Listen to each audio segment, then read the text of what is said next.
Right, I'm going to start with the talk now, and the world according to Buddhism and the world according to modern science. Now, why am I giving this talk? Well, the most important thing that I want to get through in this talk is right view. Right view is the most important part of our practice in Buddhism. Oh, that's the first part of the Eightfold Noble Path. Now, how do we, as a Buddhist, how do we attain right view? How do we get to right view? Well, the first way is we study the sutta, or we listen to people telling us about the sutta, so that we get what Buddhism is about. Buddhism is about the five khandhas. Buddhism is about citta. Buddhism is about the law of karma, dependent origination, and so on. So that's the first thing we do. And that we get, that practice or that way of learning is called Suttamaya Panya, the wisdom we get from reading sutta or listening to the sutta. After we have done that, then we have to take it on board from faith. When we listen to this, yes, this is what the Buddha says, and we take it on board. But then we come to the next stage. We have to reason it for ourselves, to understand, like dependent origination. See how dependent origination really works in our life, Like depending on contact, feeling arises. Depending on feeling, craving arises. Depending on craving, clinging arises, and so on. So that's something we reason out, law of karma, whatever we do, that's the result.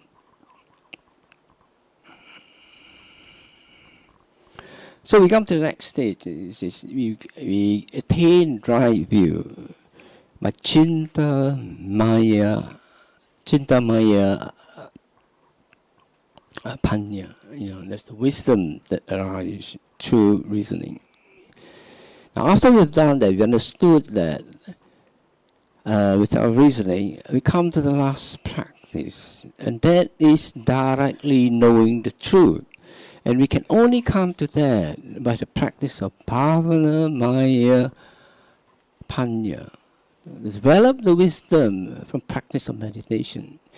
And that kind of wisdom, which leads to a view, comes through investigating the truth, comes to a particular kind of practice. That practice I call anupassana practice, which is contemplation. What do we contemplate? Contemplate anicca, dukkha, anatta. The three characteristics. And the purpose of that is to find out about reality as it is. Right? Things as they are. Right? And in Pali, it's called Yatha Bhuta Nyanya Dasana. Might not be the correct pronunciation, but it's close to it. Right? So things as they are. See? So we want to see things as they are. We do not want to see things that we have concocted, we have made up.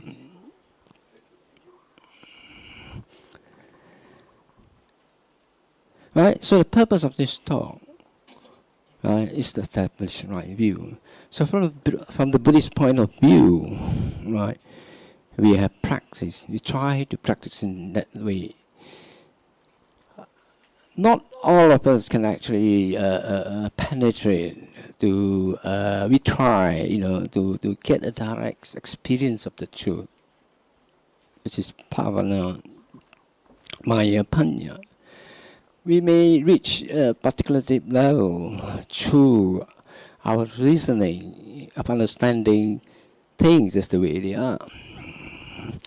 But don't forget, there's the world out there as well, with other views. And in ancient times,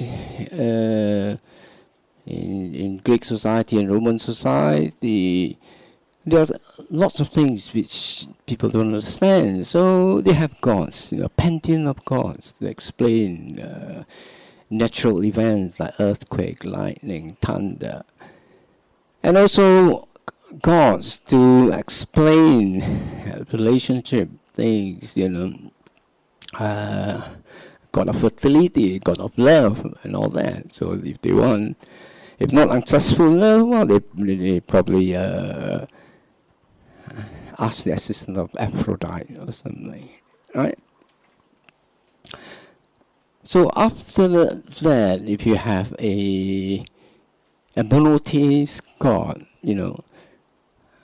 like Christianity,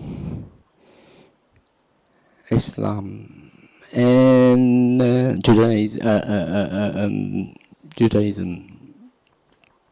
Now those replace those pantheon of God, but there's still a lot of phenomena that people don't understand. And when they can't understand it, they will say it is the will of God, or the God works in mysterious way. We need an explanation. Now, as we become a bit more clever, we have philosophy. It tries to figure out what things are, and all these philosophies, start become specialized, and they become the different sciences, like physics, chemistry, biology, geology, whatever, And then at each disciplines, investigate the same thing that we want to find out about the truth about things. The truth about things, or the way things are, right? So things happen because of cause and effect, right? Not because of some divine interference. So when that knowledge, people come to understand how things work, what are the causes, what are the results, then we develop something called scientific truth. Now, what's the difference between scientific truth and other truth? How do we know we can rely on scientific truth? Right? Everybody can claim this is the truth. It was not until a philosopher called Karl Popper, he might not be famous, but his student is George Soros, so more famous than him. So Karl Popper was the one who said you can't actually prove something to be ultimately true. But so long as there is no contradiction to your hypothesis, you can hold it as true. One of the examples, he says that if we think that all swans are white in color, the truth, then we see a first white swan and we can verify that that is the truth, right? So far as it goes. Then if you see another 10,000 white swans, you can still, well, it's true. But you cannot say it's ultimately true, right? But one day if you see a black swan, that invalidates the truth, like that all swans are white in color. So that's the basis of scientific truth, that you hold onto it until you come to a contradiction. So as time goes by, where there are no contradictions, so we come to take it as true. So things like Newton's law of gravity, that's that we take it as, there's no contradiction. And then you have Einstein's theory, of gravity. So until there is an experiment which confirms Einstein's theory, we still say, well, we're not sure, And then when you have a single few verification of what it is, then you can say it's truthful. until the time when you see a contradiction to it. Things like, say, for example, gravity. You know that whenever you throw things up, it always comes down. So one day we throw something out and it stays in the air, then you can say, there's something wrong with this law of gravity. It doesn't hold, provided, you rule out other mechanisms, So that's how scientific, that's the kind of definition of scientific truth that's accepted by scientists. So when we do any scientific research, there's a peer review that it must be reproducible in another lab.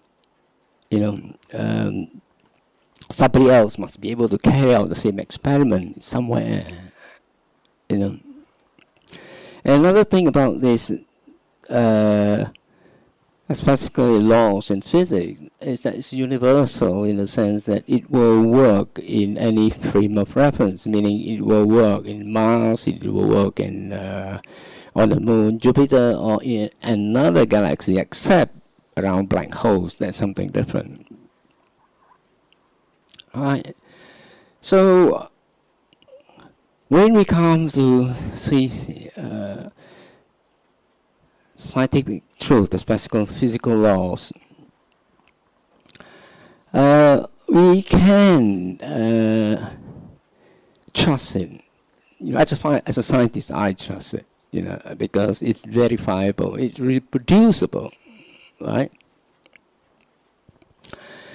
Then most of the other sciences like chemistry, biology, biochemistry, they are trying to come to that kind of status of truth that's as close as to physics. That means there's no contradiction. That when you put one chemical with another chemical, you get the same result wherever you do it. So all the sciences are trying to make sure that whatever they discover holds up to that level of proof. Now, another way we can determine it is truthful is that from the laws that we have discovered, we can produce processors, computers. It can send people to the moon because the equation is correct. We can have mobile phones, right? Because that everything works according to the physical laws that we have discovered, right?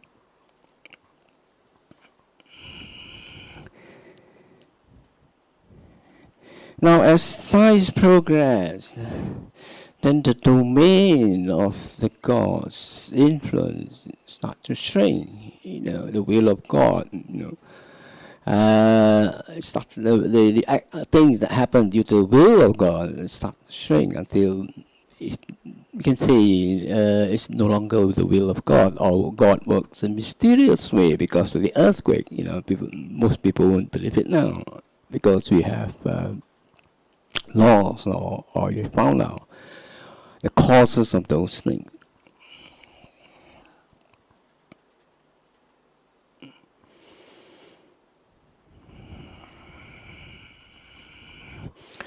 Now, in religion, philosophy, or thoughts like Buddhism, starts with cause and effect, right? So, without divine interference. So it is kind of not subject to it's not subject to controversies because of the physical truth that is discovered in physics or chemistry or whatever, right? But we come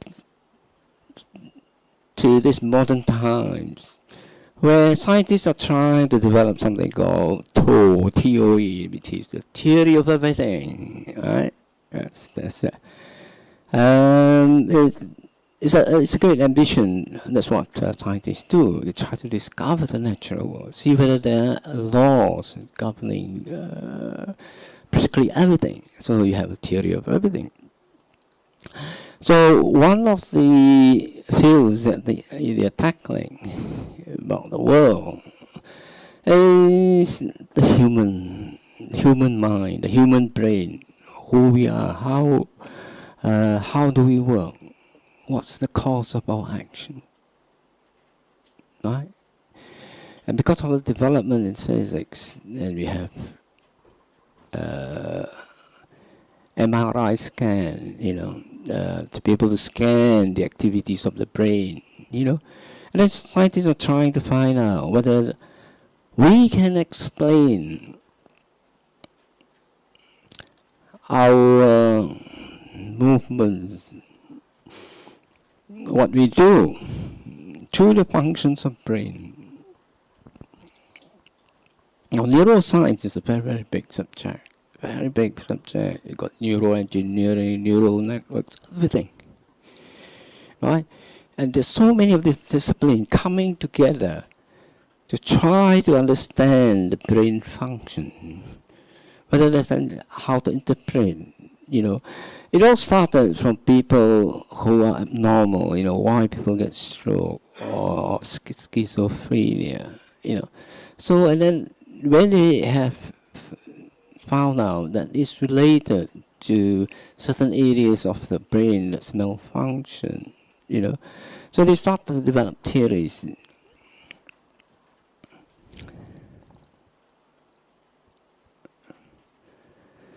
Theories about, there are lots and lots of theories, about how we function according to certain activation of the areas of our brain. Now, sometimes they experimented with people, and most of the time they do the experiment with animals. And to a certain extent, it's true that they can find out that if you activate certain things, certain areas of the brain, then somebody can say, yeah, I can taste something, just by activating a certain area of the brain. But not to the extent that when they activate a certain area of the brain, you can taste durian or mango, not quite there yet. Whether they reach there or not, that's another question. Now, as a Buddhist, you want to find out, how much of this is true. Yeah, in the sense that, yes, they are able to replicate the events, whether that our actions, everything that we do, is governed by electrical signal that's happening in the brain. Now, no matter how, at this moment, although neuroscience has advanced, but it is still in its infancy in understanding our behavior, in understanding our emotion, right? Now, it will progress. They will try to find ways of explaining. That's the whole idea of science, to explain things. Now, at the moment, there are people who are trying to develop mathematical models of the brain, right? Now, you find that I've been talking about brain rather than mind when I'm talking about the neuroscientists. Now, we can't talk about mind with the neuroscientists because they can't work on the mind. Right? They can only work on the brain. Right? So they start with the assumption that the brain is the mind. Right? And what the mind is you add up all these electrical signals, and then you have a concept of the mind. Or there's so many theories about that. You say because of these vibrations, together come together. All this vibration becomes what you call the mind. Basically, a neuroscientist doesn't know anything about the mind. That's it. They do not want to go into that sphere. They want to work with what they know, physical things, right? Your electrical signals, we interpret these electrical signals, we interpret this blood flow in the brain, we get this MRI scan, we got this nice little picture of the brain, its activities, and then we try to find a correlation between that. Now, from the Buddhist view, right, is that we have the 5 khandhas, we have the rupa, and the other 4 khandhas is nama. And the 4 khandhas make up what we call the mind, right? So if we were to explain to the neuroscientists, from the Buddhist point of view, we would say, well, the brain is the base on which the mind sits, right? It supports the mind. And there's a relation between the mind and the brain, of course. But what the electrical signals are in neuroscience that you're measuring, if you like, is the shadow of the mind. What's happening in the mind, right? So things that happens in the mind also happens in the brain. So what they're measuring, from my point of view, it's the shadow of what's happening. It's just like you want to know the position of the sun on Earth. Right? One of the ways you can find out is measuring its shadows on a 2-dimensional world. Right? Tracking the shadows and saying, yeah, the sun's in this position, that position. You can make an assumption that there is a sun, So the sun, if you like, is our mind in a different dimension, and the shadow that's cast, on to an object on the mind, on the plane, the shadow. That is the electrical signal. So there's 2 different dimensions. The dimension of materiality, rupa, that's the brain. The dimension of immateriality, using the broad sense, arupa, that is something which you cannot, at the moment, we cannot detect. Now, how do we know it exists? We have something which it knows, We have something that knows it exists. And that's our awareness, our own direct experience. We experience the mind. We know it exists. Right? So is there, maybe in future they may find a way of detecting the mind. I don't know. By far the best instrument that we have is our own awareness of knowing that the mind exists. Why is the brain not the mind? Well, for a start, we know from our own direct experience, from the suttas, that when the brain dies, if the brain is the mind, when the brain dies, the mind dies. But we know that it doesn't happen because we continue to be reborn again. Unfortunately or fortunately. Right? We continue to be reborn. And that's one of the reasons why the mind, the mind is not, the brain is not the mind. Because there's a previous life. There is an afterlife. And the second reason is this. When we get enlightened, we have been we will get enlightened. When, right? When we get enlightened, we come into contact with Nibbana. And one of the description of Nibbana, translated by Thanissaro Bhikkhu, is consciousness without surface or feature. Well, and the Pali term would be Vijnana Anidasana, something like that, right? So it is a consciousness, right? So if you say consciousness or the mind is the brain, and because when you become an arahant, when you become enlightened, the consciousness without surface is deathless. That's another name for Nibbana. See, so you have these two contradictory things, right? The brain dies, then what happens is consciousness without. So there must exist something which is permanent. Nibbana, this consciousness without surface, right?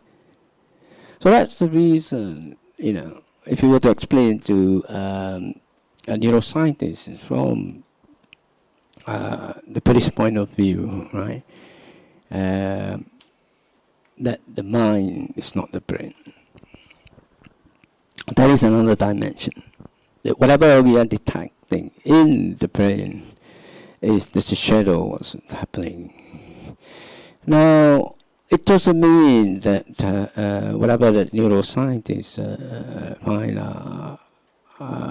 not important. It's very important. It's very important. Every knowledge that we have, that we gain through science, helps us in understanding ourselves, and helps us in many ways. Say maybe there's an area of a mind which control pain. And people who are suffering, because of certain disease, we can control pain, by activating, or deactivating the centers of the brain. Now I'm talking about something in the future, something in the future could be useful. There are many things, right? There are many things.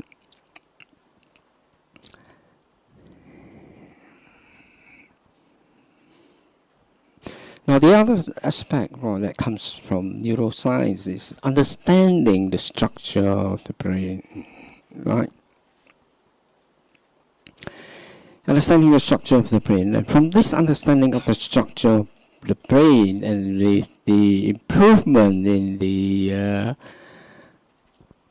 processes we have, the memories, the chip memories that we have, we are able to have computers which is trying to simulate the brain. That's where the field of artificial intelligence comes in. So they make progress by understanding the structure, the neural networks of the brain. So they try to implement this neural networks. Now, artificial intelligence started something like in 1956. So it's more than 50 years now. So the progress they make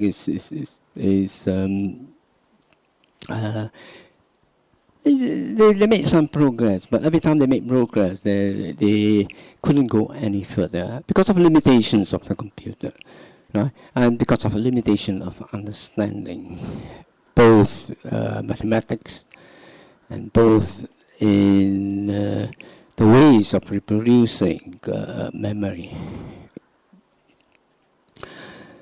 So, in the century, or in the last 5 years, we have such progress in the 5 or 10 years, such progress in artificial intelligence, that they are more, we can say, I would consider them as kind of expert system in itself, that they can play chess, and not doing anything else. So they're expert in chess. They beat Kasparov, beat the world champion in Go, they beat the world champion. So now they have started to use this artificial intelligence to well, they started by trying to find out whether artificial intelligence can identify animals, like cats, dogs, and everything. After they succeeded that and found out it is useful, then they can use it to do something more useful. Right? And just identify scans,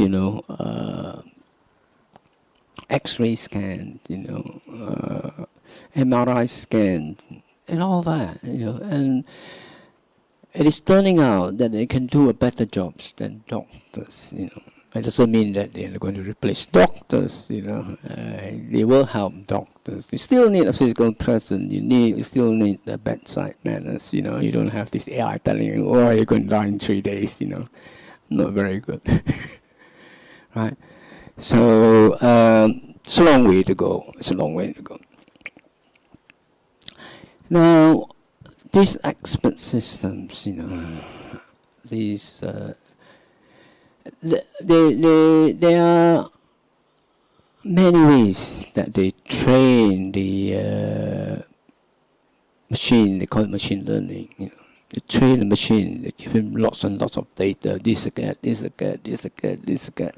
Kind of all different cats. And then later on, the machine is able to identify cats, dogs, or a tumor, or signs of Alzheimer's diseases. So, in Buddhist term, you can say that learning is a kind of conditioning.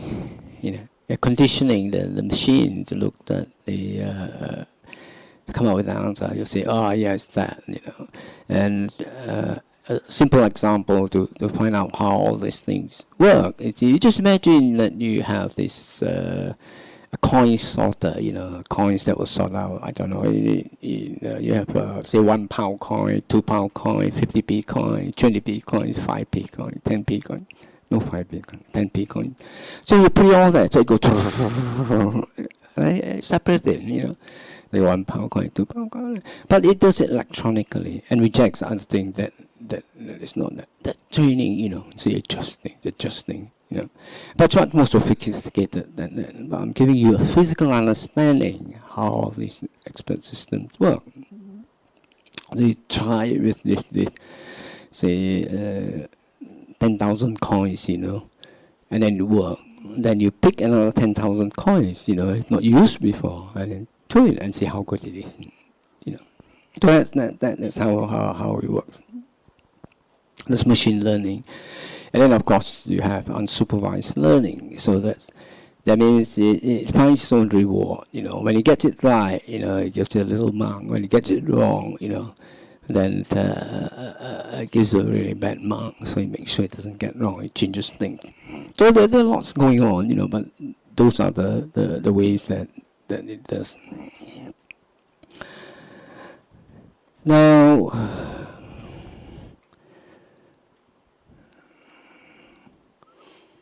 when we develop artificial intelligence to such an extent, in future, that it is able to outperform us, right? Then people will start thinking, will it take over us? That's the question, right? Is it dangerous? Second question is it sentient? Is it sentient? I mean, is it living? Does it have a consciousness? Does it have a mind? Does it have a mental state? If so, does it have something like all machine rights, artificial intelligence rights, like we have human rights, animal rights, So do they have a right? Those are called kind of philosophical questions. Question we have to address. Then do we have to make sure that all these machines are ethical? Right? There's some ethics in it. They can differentiate, what's important.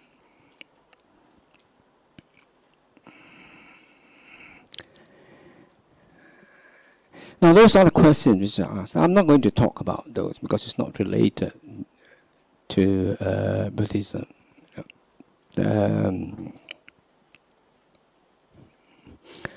ethics is important. Like artificial intelligence should have some ethics within it, because you have the 5 precepts, right? So the artificial intelligence should have the 5 precepts as well, a kind of 5 precepts. If you're not, I say in the beginning, if you don't have the 5 precepts, you're no longer human, right? So artificial intelligence, that's definitely you have to.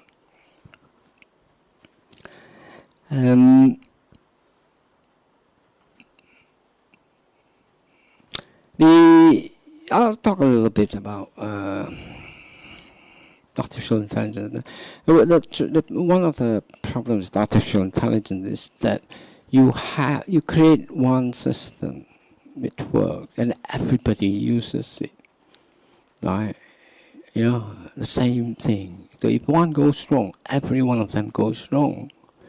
Unlike in our society, you know, we got good people, we got bad people. But the good people will come and support the bad people, correct the bad people, make sure they don't make a disaster of this world.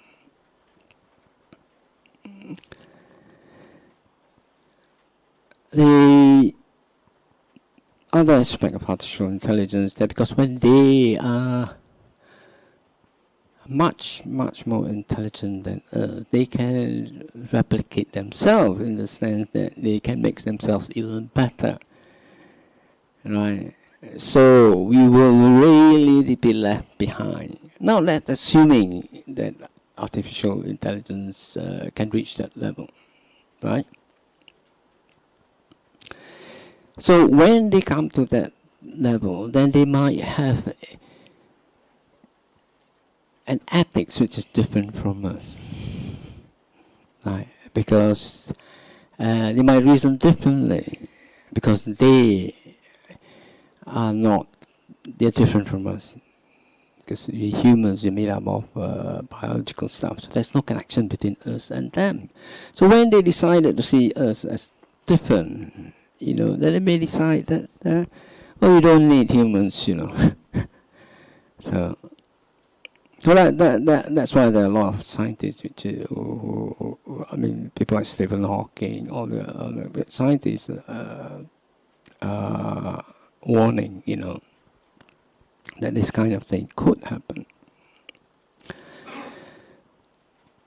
So how far are we from getting to that state? The things I'm talking about is called artificial general intelligence, right? General intelligence, you know. General intelligence means common sense, right? Common sense is something which artificial intelligence finds difficult to implement, right?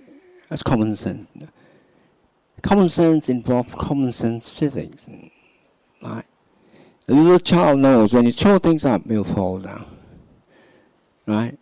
And then you have to program it you have to have a program to do that. That's common sense, you know. Which then there are many things, you know, that in the area we take for granted, right? That we know, especially regarding time, right? We know that when two things are starting together, or one thing is starting earlier than the other, right? So those are things that artificial intelligence doesn't understand. So when they build a car, you know, you are going to have autonomous car. So when an autonomous car comes and see a person crossing the road, they will know that, well, this sort of small upright rectangle is something we should avoid. You know, that's a human being crossing the road, but it doesn't know, it doesn't understand that. It says this is something we should avoid, right? It doesn't know why, but it knows that even a small rectangle, you got to even be more careful with that. You know, that's all you understand. You know. Whereas a child, you know, that's a human. Whereas us, there are certain things that we have we have, that's innate in us. That's called common psychology. It all comes from common sense, common psychology. When we see a person crossing a road, we know why. We know from looking at him whether he knows, he's aware whether he's crossing a road or not. And when we see him standing on the roadside, we can read his intention, whether he wants to cross the road or he's going to let us pass by. Those are little consent things which artificial intelligence cannot do, general intelligence cannot. There's no way. There's no way of finding out an intention, but we can interpret that. And we can interpret why somebody will cross the road when there's a car coming. You can see that he's absent-minded, he's involved in talking on his phone, right? We can come to that conclusion that he's not being aware, right? This kind of little thing, this kind of common sense, artificial intelligence is not able to do that, you know. But they are doing a lot of work in artificial intelligence. There are a lot of systems that they have tried to implement common sense in artificial intelligence. A lot of work, but not very successful. Not very successful. It doesn't mean that they will not. One day they will, you know. Now we come back to this question again. Important question. When before that, they believe in the community of people who develop artificial intelligence. In that, they say that if we can understand intelligence, we can simulate it in a computer, right? And that's the accepted view of people who work in artificial intelligence, because you simulate it. You can create a model, you know. It's my view is that it's quite possible, but if they can specify exactly what the intelligence is. But the trouble in specifying the intelligence is it's going to be a very, very difficult task. Right? Now, assuming that they're able to do that, then we come to the question: does that mean that it has consciousness? Does it mean that it has a mental state? Can it feel? It can simulate feelings, you know, kind of simulates feeling, and feel not. Now, all that is simulation. And my answer to that is the same answer that I gave to the same answer with the brain. If you simulate a processor machine to be like a brain, then it is still a brain. It doesn't have. When you switch it off, right, there's no afterlife for it. Right? There's no afterlife for it. That's the end of it. You can turn it on again, right? It's a simulation. So it's the same thing as well, that it cannot, it is, the mind is different from the electricity that's going on in the machine. It's different from the memory that is in the machine.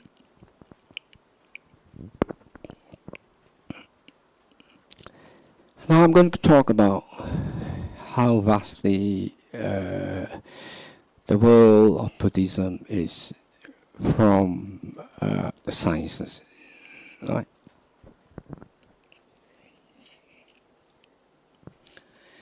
You heard me talk about the mind, and that is the most important part in Buddhism. And that is the biggest missing part in all the sciences. Whatever you do, artificial intelligence, neuroscience, you're still working in the realm of rupa, not in the realm of arupa. Now, why is that important? Because when we are mind, you can say, when we are mind, right? We are actually mind and body, right? When our emphasis is on the mind, that makes a tremendous difference, right? Because a mind can be a little mouse, or it can be a Buddha, right? That's the difference. A mouse that can become a Buddha. That's the difference, right? And everything that's rupa is impermanent, right? So you can say that that in the forest tradition we say the mind doesn't die, that's forest tradition. So the mind is different. Now, how does it compare with the sciences? Does the science of physics contradict Buddhism? Right? Now, in the beginning, I talk about events in ancient time is due to divine intervention, the will of God, the mysterious ways of God, and science come disprove it, that we have a cause. Now in Buddhism we have some of this big reason why things happen, and it's called karma. You all have chanted before.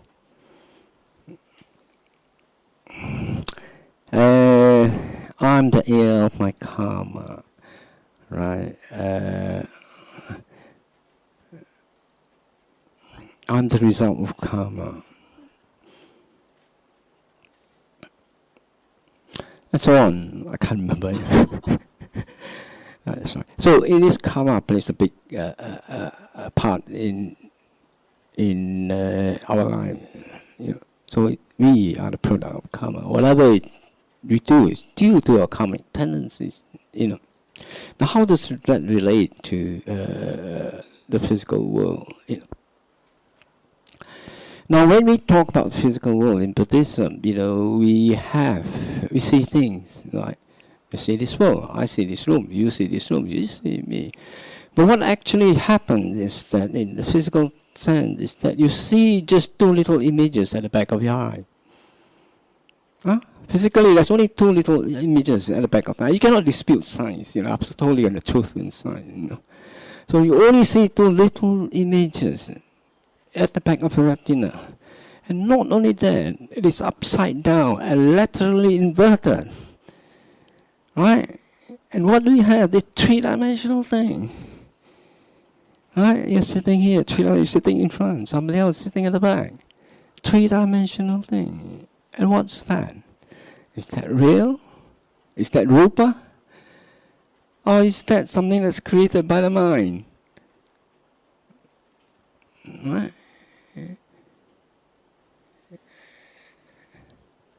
So this is created by the mind. What you see in front of you is created by the mind. You see, how can the mind do that? Well, the mind does that every time you go to sleep, when you have a dream. It doesn't need even two little images of light at the back of your eye. It just creates a world for you to be in. And when you're in the world, you do not know you're in the world. You believe in it. You get up, frightened, sweat. Somebody's chasing you. Right? So this is mind. Now what about the physical world?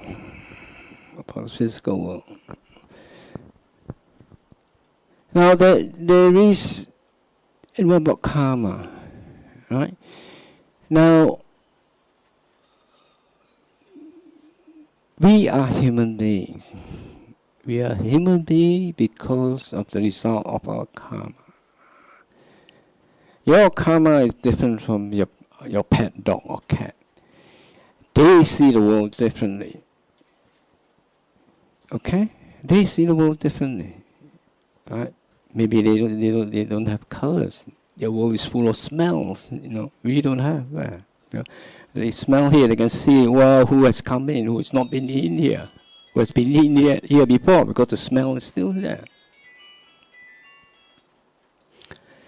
Right? So their world is different, right? And then you know that there are people who are colorblind, right? And their world is different as well. They don't see colors, right? They don't see colors. So they know, right? We know something called red. We know something called red, but those people who are colorblind doesn't know what red is like. Now, the world is due to our karma. The world is the product of karma, because we can only know the world through our senses, no other way. Like me, if I'm hard of hearing, I can't hear high frequencies. So my world is of low frequency. All the high frequencies I can't hear. So that's my world. I can't appreciate the high frequency. There's nothing to appreciate. I can't hear it. Right? So the world, as we know it, is due to our karma. And more than that, it's due to our tendency of how we see people. And some of us will see, we have a world full of friendly people. But there are people who say, well, there's a world with unfriendly people. I don't like this, I don't like that, I don't like that. That's the tendency, that's the conditioning. Right? That's the karma, the conditioning. They've conditioned themselves to be this way or that way. See? So when the Buddha says, I'm the end of karma, I'm the product of karma, that is true. Right? So in the physical world, this is the physical world discovered by physics. They are trying to, by physicists who are humans. Now if you are physicists who are devas, then they will conduct a different experiment according to their senses. Right? So dogs also discover their own world through their own senses. Right? So although we all live in this, assuming it's a physical out here, physical world here, we all have a view of the world, our world, according to our own karma. Right? Some of us don't like it when it's hot. Some of us like it when it's cold, and so on. But because we are all born human, there are certain characteristics that we all share.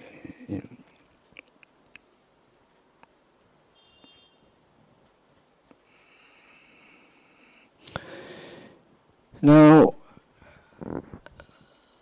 about all these sciences, right?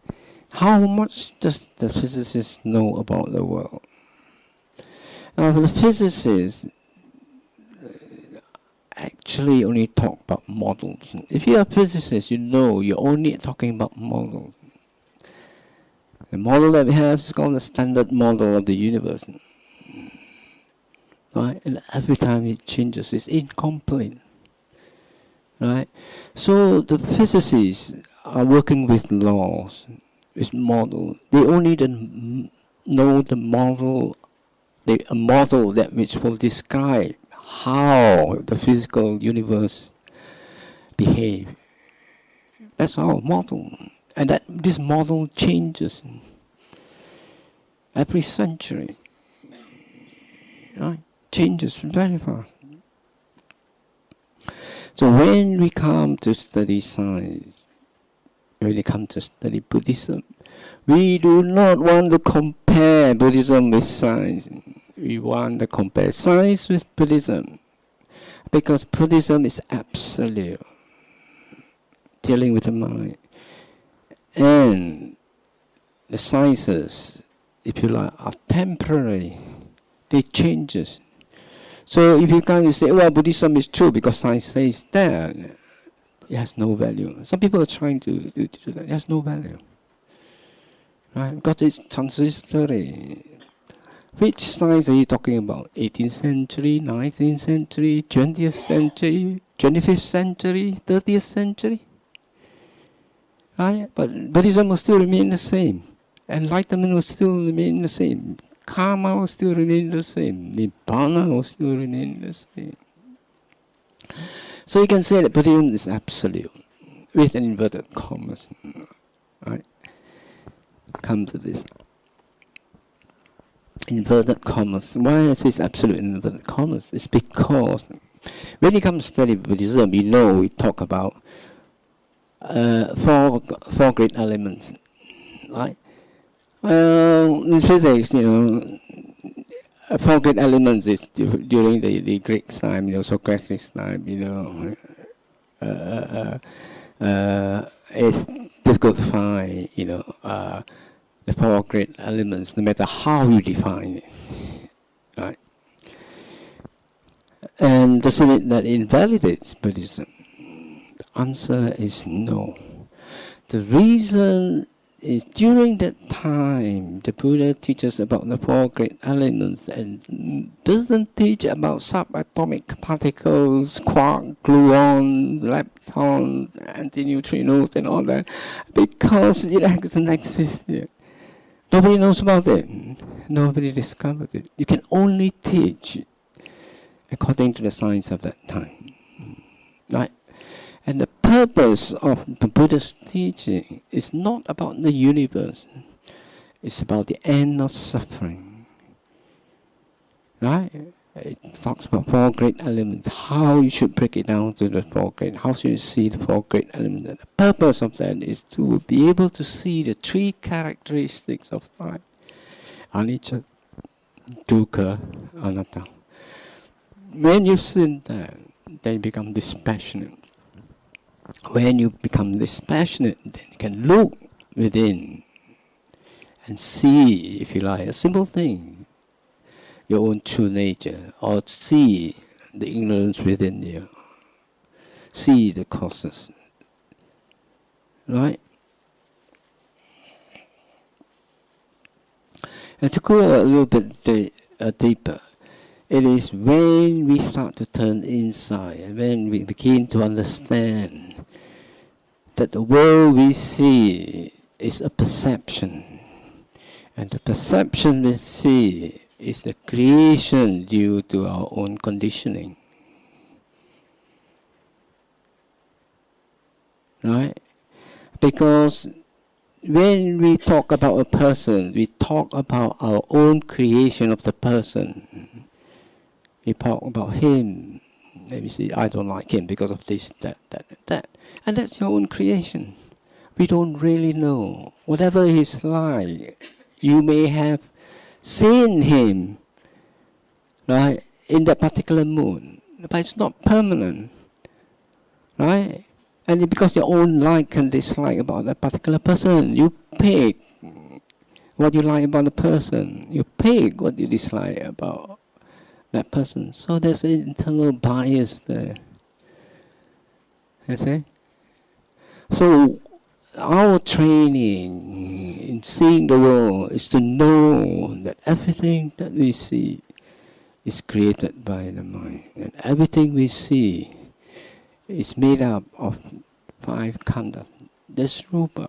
That's the feeling we attribute to the person. That's the perception we attribute to the person. That's the sankhara, the history made of that person.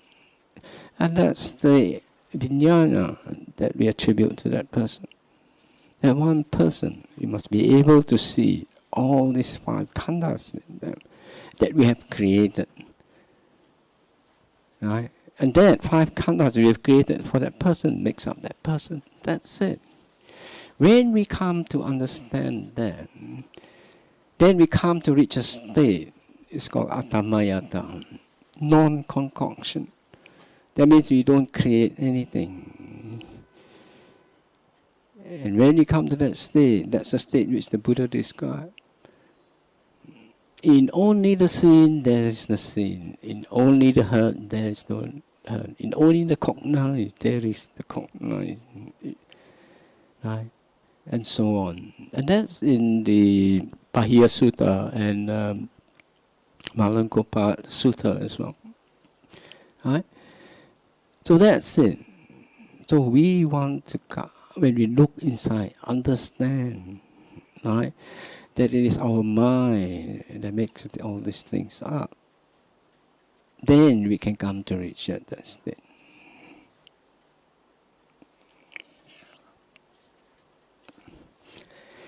Okay, so spend more time on investigating Buddhism, and less time, worrying about the things that's happening in the world. Okay.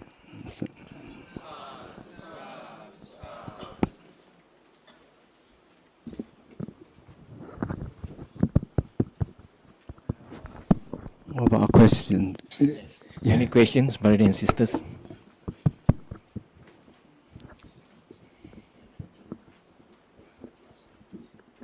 You want to come forward, brother?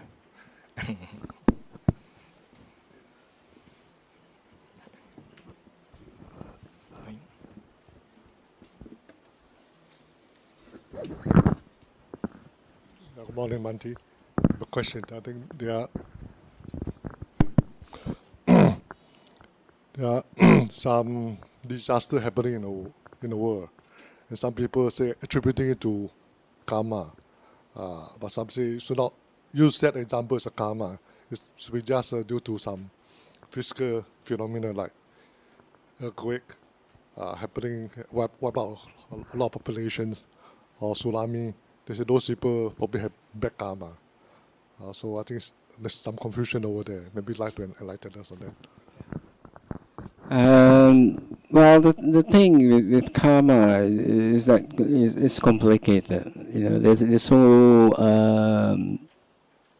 many factors. There's so many different types of karma, and it's not something that the Buddha advises us to try to work out. What the karma is going to be like. He says you go mad trying to do that. The answer is yes.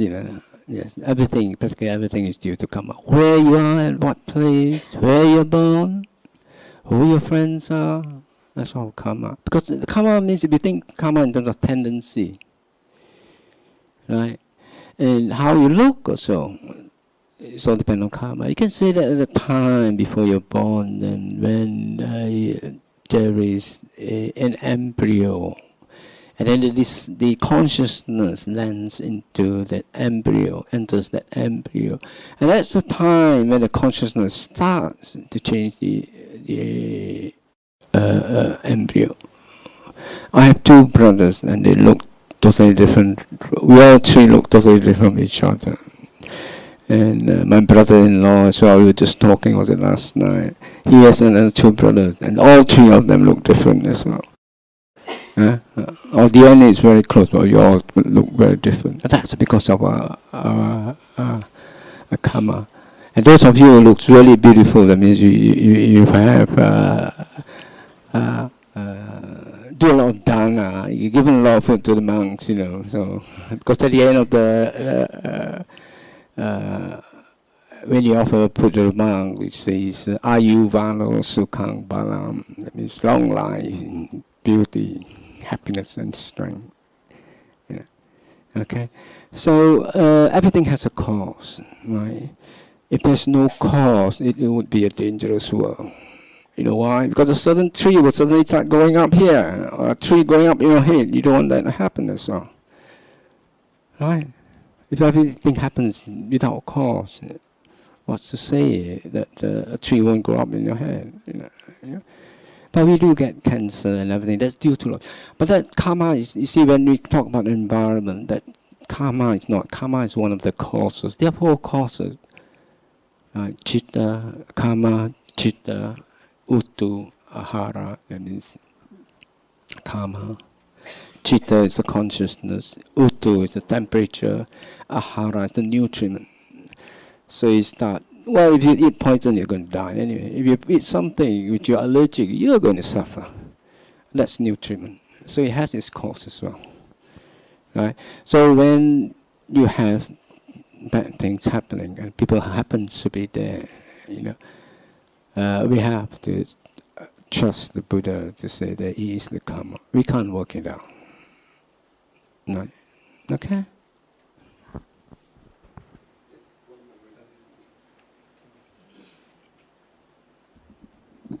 One day you're talking about this mind. You're talking about the contradictions of the mind. Certain religions, Islam and Christianity, do not believe that there is a mind. But one thing which I believe there's a mind. Where is the mind located in your physical body, in the brain, physical body? When the thinking, where does it come? The first question. Second question about Christianity, Islam, to a certain extent, majority of them do not believe in karma. Only Buddhism, Hinduism, Jainism, they believe in karma. So can you explain that? Thank you. Okay. Which one first?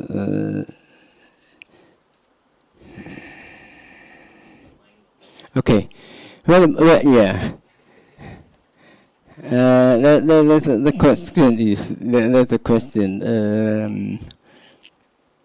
is the mind in the body or the body is in the mind?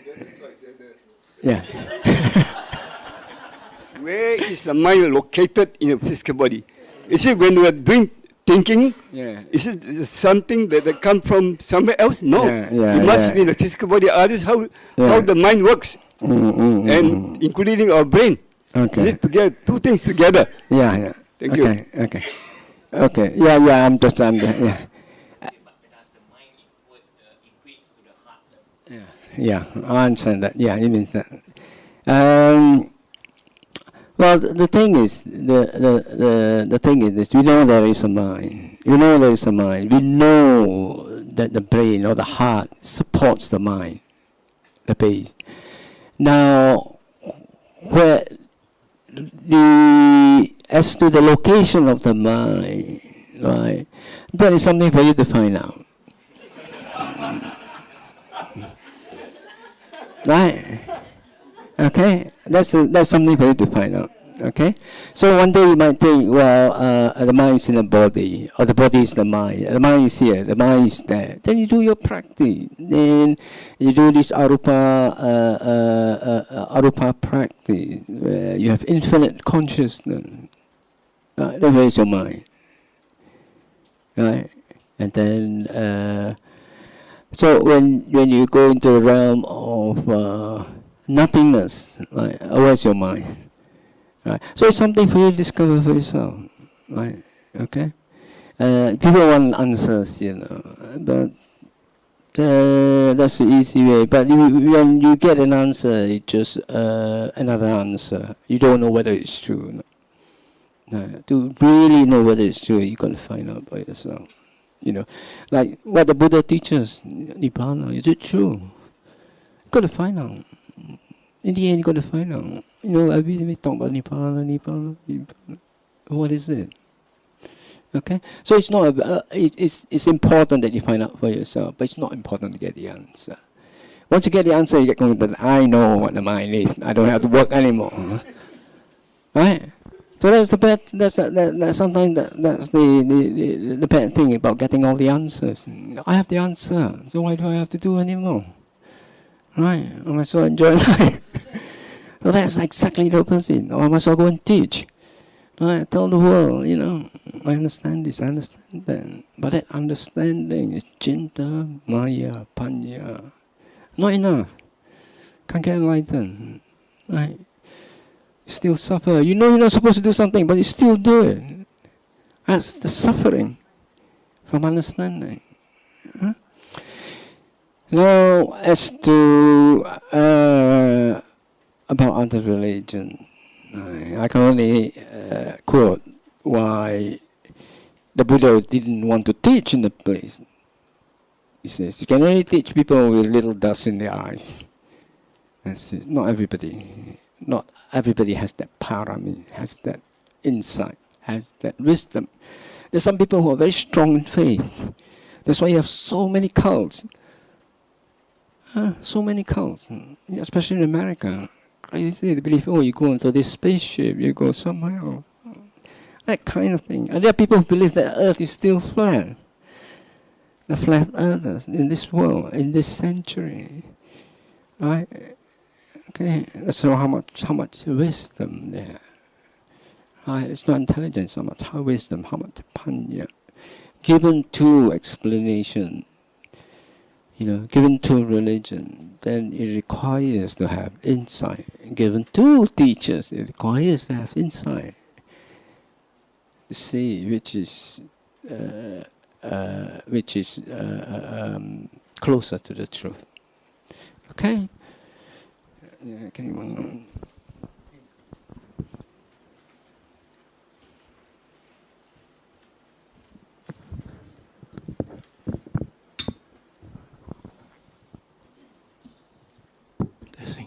Good morning, Bhante, ladies and gentlemen.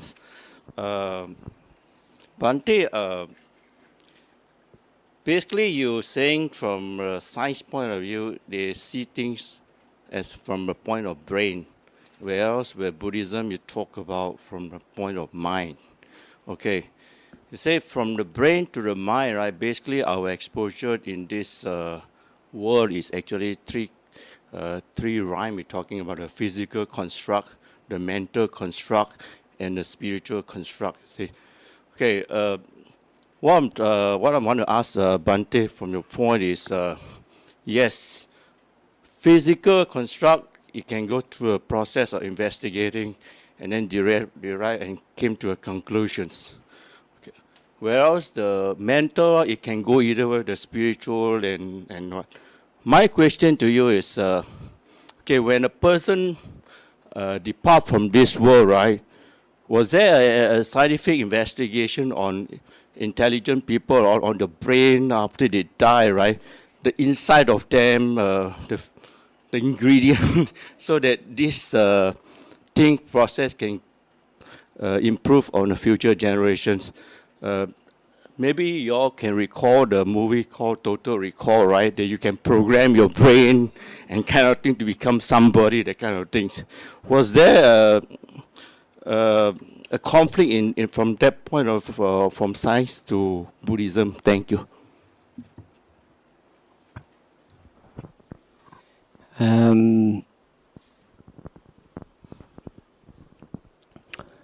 I don't see there is a conflict between science and Buddhism. I see there is a limitation in science in the sense that it has modeled, it works with the physical world.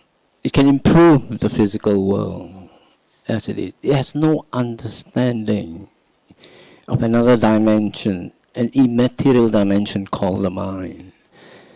There is no way of, in this present century, of detecting something called the mind. I remember there was years ago there was an experiment a long time ago. I mean, by the Greeks, somebody haven't died yet, so they weigh them, weigh this person, and after he died, they weigh him again to find out, whether there's something missing, And these are little very crude things,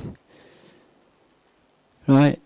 So, how do you know when your consciousness has departed from your body? Right?